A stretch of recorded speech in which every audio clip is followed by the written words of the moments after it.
దేవుని పరిశుద్ధ నామమునకు మహిమ కలుగునగాక. ప్రభు అయిన యేసుక్రీస్తు వారి నామములో మరొకసారి కూడా వందనములను తెలియజేస్తూ ఉన్నాను. ప్రభువునందు ప్రియ దేవుని బిడలారా, పరిశుద్ధ లేఖనములలో మన ధ్యానార్థము కొరకు మత్తయి సువార్త 4వ అధ్యాయము 19 నుండి 22 వరకు గమనించినట్లయితే దానిలో 21వ వచనాన్ని నేను చదువుతాను, గమనించండి. ఆయన అక్కడ నుండి వెళ్ళి జెబెదయి కుమారుడైన యాకోబు, అతని సహోదరుడైన యోహాను అను మరి ఇద్దరు సహోదరులు తమ తండ్రి అయిన జెబెదయి యొద్ద దోణిలో తమ వలలు బాగు చేసుకొనుచుండగా చూచి వారిని పిలిచెను. వెంటనే వారు తమ దోణెను తమ తండ్రిని విడిచిపెట్టి ఆయనను వెంబడించిరి. చదవబడిన ఈ వాక్య భాగములలో యాకోబును గురించి ముందుగా కొన్ని ఆత్మీయ విషయములను గమనించగలిగాం.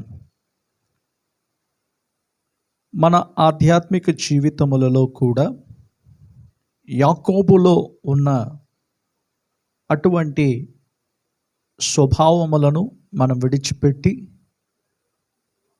విశ్వాసముతోనూ ప్రేమతోనూ దేవుని పరిచర్య అనేది కొనసాగించాలని ఈ వర్తమానముల ద్వారా నేను మీకు తెలియజేస్తూ ఉన్నాను. యాకోబును గురించి, యోహాను గురించి, వీరి ఇరువురును గురించి కూడా యేసు ప్రభువారు చెప్పిన మాట ఏమిటంటే ఉరిమెడివారు అని చెప్పాడు. మరి ఉరిమెడి వారిని దేవుడు పిలిచినప్పుడు వారిలో ఉన్న గుణములన్నిటిని కూడా మార్చగలిగిన మన ప్రభువైన యేసుక్రీస్తు వారు నేడు మన గుణములను కూడా ఆయన మార్చి అనేకులకు ప్రయోజనమైన వ్యక్తులుగా దేవుడు మనలను తన ద్వారా వాడుకోగలుగుతూ ఉన్నాడు. అందును బట్టి దేవునికి మహిమ కలుగునుగాక. ఈ సమయంలో మరొక శిష్యుడైనటువంటి యోహానును గురించి కొన్ని ఆత్మీయ విషయములను క్లుప్తముగా మనము గమనించబోతూ ఉన్నాం. యోహాను అను పేరుకు అర్థం ఏమిటంటే దేవుడు కృపగలవాడు, దేవుడు ప్రేమించువాడు. నేను మరలా చెప్పుచున్న మాట ఏమిటంటే యోహాను అను పేరుకు అర్థము దేవుడు కృపగలవాడు, దేవుడు ప్రేమించువాడు. ప్రియులారా, మన దేవుడు కృప కలిగిన వాడు, కనికర పూర్ణుడు, కరుణా సంపన్నుడు. మన దేవుడు ప్రేమించువాడు, ప్రేమామయుడై ఉన్నాడు. మరి మనలను కూడా ఆయన కనికరించి పాపములో నుండి విడిపించి ప్రేమతో మన హృదయములను నింపుచూ ఉన్నాడు. అందును బట్టి మనం దేవునికి కృతజ్ఞత కలిగిన వారముగా ఉండాలి. కృప లేకపోతే మన బ్రతుకులు దౌర్భాగ్యం అయిపోతూ ఉంటాయి. కనుక పాపం ఎక్కడ విస్తరించునో అక్కడ కృప విస్తారముగా ఉండును. అందుకని మనము అధికముగా పాపములో జీవించాలని కాదు, కానీ దేవుని యొక్క కృపను నష్టపరుచుకోకుండా దేవుని కృపలో మనము వర్ధిల్లుచూ ఉండాలి. దావీదు భక్తుడు రాస్తున్నట్లుగానే ఆకాశమునకు భూమికి ఎంత ఎత్తుగా ఉన్నదో దేవుని యందు భయభక్తులు గల వారి ఎడల ఆయన కృప అంత అధికముగా ఉన్నదని చెప్పి మనం చదువుతూ ఉన్నాం. అపోస్తులుడైన పౌలు కొరింథీ పత్రికలలో కూడా ఆయన రాస్తూ ఉన్నప్పుడు దేవుని కృపయే నన్ను బలపరుచుచున్నదని చెప్పి రాస్తూ ఉన్నాడు. బలహీన సమయములలో నా కృప నీకు చాలునని చెప్పి రాస్తూ ఉన్నాడు.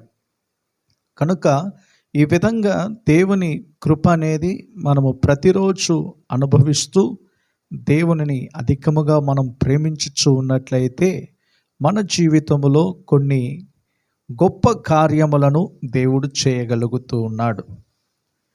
నా ప్రియ దేవుని బిడ్డలారా, ఈ యోహానును గురించి ప్రాముఖ్యముగా మనము గమనించినట్లయితే, యేసు ప్రభువు వారు వెళ్ళిన స్థలములో ఈ యోహాను కూడా కనబడుచు ఉన్నాడు. యేసు ప్రభువు వారికి అత్యంత ప్రాముఖ్యమైన వ్యక్తులలో ఇతడు ఒకడుగా కనబడుచు ఉన్నాడు. యేసు ప్రభువు వారు సమాజ మందిరపు యొక్క అధికారి యొక్క కుమార్తె చనిపోయినప్పుడు పేతురు, యోహాను, యాకోబు వీరు ముగ్గురు అక్కడ కనబడుతూ ఉన్నారు. అనగా యోహాను, యాకోబు, పేతురు ఈ ముగ్గురు కూడా యేసు ప్రభువు వారికి అత్యంత సన్నిహితులుగా ఉన్నట్లుగా మనం చూస్తూ ఉన్నాం. కనుకని యేసు ప్రభువు వారు ఎక్కడైతే ఉంటున్నారో అక్కడ ఈ ముగ్గురు కనబడిన సందర్భములనేవి పరిశుద్ధ లేఖనములలో నుండి కొన్ని విషయములను నేను మీ ముందు ఉంచుతాను. ముందుగా మార్కు సువార్త 5వ అధ్యాయము 36, 37 వచనములలో మనము గమనించుచున్నప్పుడు, మార్కు సువార్త 5వ అధ్యాయము 36, 37 వచనములలో యేసు వారు చెప్పిన మాట లక్ష్య పెట్టక, భయపడకము, నమ్మిక మాత్రం ఉంచుమని సమాజ మందిరపు అధికారితో చెప్పి, పేతురు, యాకోబు సహోదరుడగు యోహాను అను వారిని తప్ప మరి ఎవరినైనాను తన వెంబడి రానియక అని చెప్పి మనం చదువుతూ ఉన్నాం. అంటే యేసు ప్రభువు వారు ఈ సమాజ మందిరపు అధికారి యొక్క ఇంటికి వెళ్ళినప్పుడు తన కుమార్తె చనిపోయినట్లుగా ఇక్కడ మనం గమనిస్తూ ఉన్నాం. వారు అంటున్నారు, నీవిక బోధకుని ఎందుకు శ్రమ పెట్టదువు అని అంటున్నారు. అయితే యేసు ప్రభు వారు ఏమని చెప్పారు? యేసు వారు చెప్పిన మాట లక్ష్య పెట్టక, భయపడకము, నమ్మిక మాత్రం ఉంచమని సమాజ మందిరపు అధికారితో చెప్పినట్లుగా మనం చూస్తూ ఉన్నాం. నమ్మకం మాత్రం ఉంచమని చెప్పి అంటున్నాడు. ఈ నమ్మకము ఉంచడానికి ఈ సమాజ మందిరపు అధికారికి తెలియచేయబడిన విషయం ఏమిటంటే, ఇక్కడ తన శిష్యులు కూడా ఆయన మరొక విధముగా ఆ మాటను తెలియజేస్తూ ఉన్నాడు. అంటే ప్రభువు మీద నమ్మకం ఉంచే ఆ కార్యం అనేది ఇక్కడ మనకు ఎత్తి చూపుతూ ఉన్నాడు.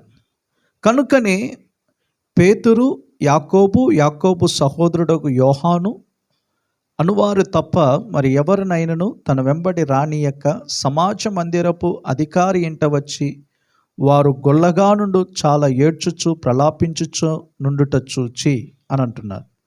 ఇక్కడ లోపలికి యేసు ప్రభు వెళ్ళి ఆ చనిపోయిన ఆ కుమార్తెను మరలా లేపినట్లుగా ఇక్కడ మనం చదువుతూ ఉన్నాం.